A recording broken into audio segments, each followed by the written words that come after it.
Au Gabon, la fin justifie les moyens. Tout au long de l'année, il n'est pas rare que des gens disparaissent mystérieusement. Généralement, les familles retrouvent les corps de leurs disparus affreusement mutilés parce que là-bas, une langue, un cœur, un sexe peut vous offrir honneur et opulence. Chaque organe a sa fonction et il est très prisé des marabouts et leurs commanditaires, surtout en période électorale. Les organes du pouvoir, c'est un sujet de Thierry Pasquet.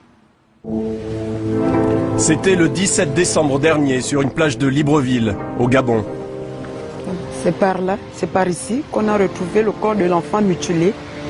Elle était couchée sur le dos dans ce sens-là, pliée comme ça. C'était par là. Le corps de Léna Marcel, une étudiante de 24 ans, est découvert atrocement mutilé. Son cœur n'a jamais été retrouvé. Le cœur arraché, les seins coupés, tout ça là, les poumons. Tout. Ils l'ont tué et sont venus balancer son corps ici. Ici, là, c'est attaché, c'est comme si elle a été attachée avec les cordes. Et quand on voit les yeux de l'enfant s'enfler, ça veut dire que l'enfant a beaucoup pleuré. On tuait l'enfant vivant. Et c'est un crime rituel. Un crime rituel sordide, un de plus au Gabon. La plage de Libreville est même devenue l'endroit privilégié pour se débarrasser des corps. Depuis de nombreuses années, l'horreur de ces crimes est régulièrement dénoncée dans la presse. Des sacrifices humains pour prélever des organes, les pièces détachées comme on dit ici.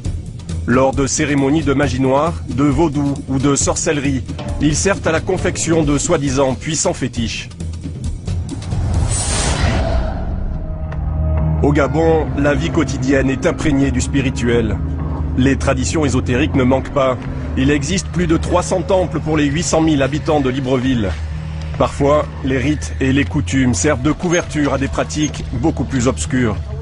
Personnage fondamental de la société gabonaise, le féticheur est le prêtre responsable du culte animiste. Lorsqu'un patient arrive, il dit « mais chez vous c'est loin », je dis « mais vous n'avez pas de problème. Si vous avez un problème qui peut être résolu à 100 km, vous irez à pied, même en rampant. » Pierre habite au bout du monde, c'est au cœur de la forêt qu'il nous reçoit. Son temple est éloigné de toute habitation, pourtant il ne désemplit pas. Pour avoir accès ici, il faut mettre un chapeau. Chaque objet ici est habité. Sur une voie ferrée voisine, des cadavres sont régulièrement découverts par la police. Pierre assure n'y être pour rien et de ne jamais avoir recours aux organes humains, mais il reconnaît que leur possession est un gage de puissance. Il y a dans certaines formes de rites où l'organe humain est, disons, est très recommandé. C'est-à-dire sans organe humain, vous ne pouvez pas avoir accès au pouvoir. Les plus prisés pour le pouvoir sont le cœur pour rassembler les foules, la langue pour s'exprimer facilement et les organes génitaux qui apportent la vitalité. Et selon Pierre, la souffrance de la victime est un élément indispensable pour garantir l'efficacité du fétiche. Lorsqu'on vous prélève vivant, c'est-à-dire le clitoris vivant, on coupe la langue vivant, on perce, on prend un œil vivant, c'est là où il y a la souffrance. Et là, c'est une lutte. Donc à partir de là, vous êtes doublé, vous êtes dédoublé, vous êtes triplé et vous êtes plus fort. Et plus vous êtes plus fort, plus vous criez, plus vous avez mal, plus vous vous doublez, plus vous serez utile. Se faire massacrer pour se rendre utile. Une croyance ancestrale animiste restée longtemps taboue dans le pays. À Libreville, un homme veut mettre fin au silence et à l'impunité qui entoure ces meurtres. La vie de Jean Elvis et Bangondo bascule en mars 2005. Le corps de son fils de 12 ans est retrouvé mutilé sur une plage de Libreville. Depuis, impossible de laisser son autre fils marcher seul dans la rue. Je ne peux plus parce que j'ai été victime et actuellement je demande à ce que tous les parents qui sont vigilants fassent autant, c'est-à-dire déposer et récupérer leurs enfants dès la sortie des cours parce que les malins nous guettent. Quelques mois après le drame, Jean Elvis fonde la première association de lutte contre les crimes rituels au Gabon. Grâce au réseau de surveillance qu'il met en place, il recense les cas de corps mutilés. Comme cette vidéo qu'il vient de recevoir du nord-est du pays.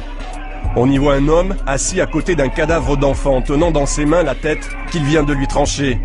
L'homme est arrêté, mais pas le commanditaire. Et qui l'a envoyé? C'est la question qu'il faut se poser. C'est là où l'impunité joue vraiment, existe encore de nos jours dans notre pays. Au Gabon, les commanditaires de crimes rituels seraient la plupart du temps des hommes ou des femmes de pouvoir. Pour Jean Elvis, ces pratiques d'une violence inouïe s'intensifient encore aujourd'hui.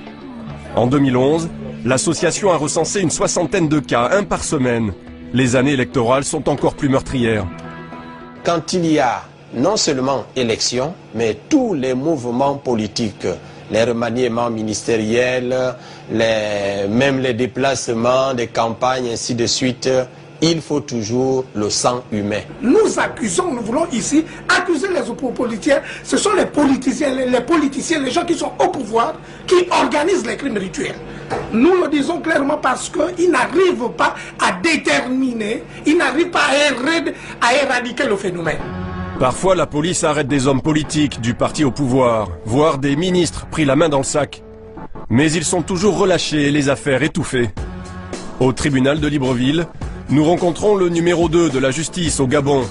Le magistrat reconnaît que les enquêtes n'aboutissent pas, mais selon lui, la justice fait son travail. Ce sont des infractions qui sont entourées d'un certain nombre de circonstances.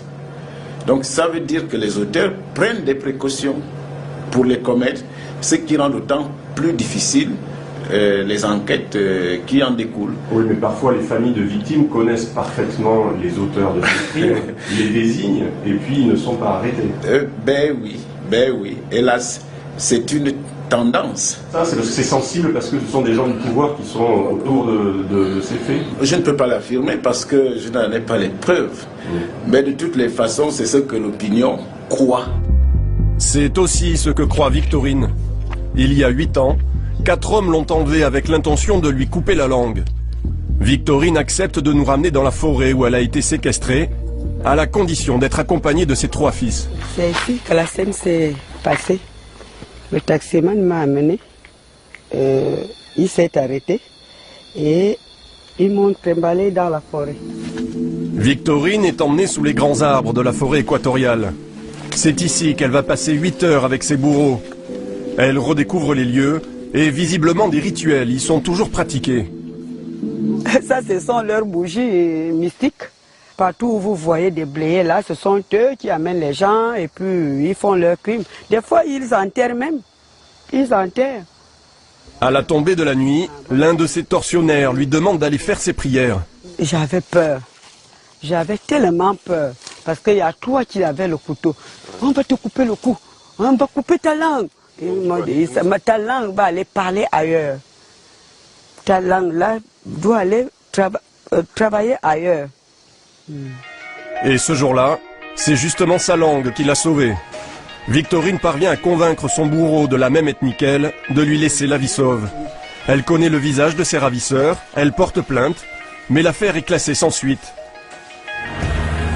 Ironie du sort, le jour de notre rencontre, la presse relate l'histoire d'un homme retrouvé entre la vie et la mort, sans sa langue. Oui, ça continue et ça me fait mal au cœur. C'est pour vous dire que les crimes rituels au Gabon, ça ne peut pas finir. Ça ne peut pas finir. Les crimes rituels continuent au Gabon, mais grâce au courage et au travail de Jean Elvis et de son association, le tabou est brisé. Certains hommes politiques commencent à en parler publiquement.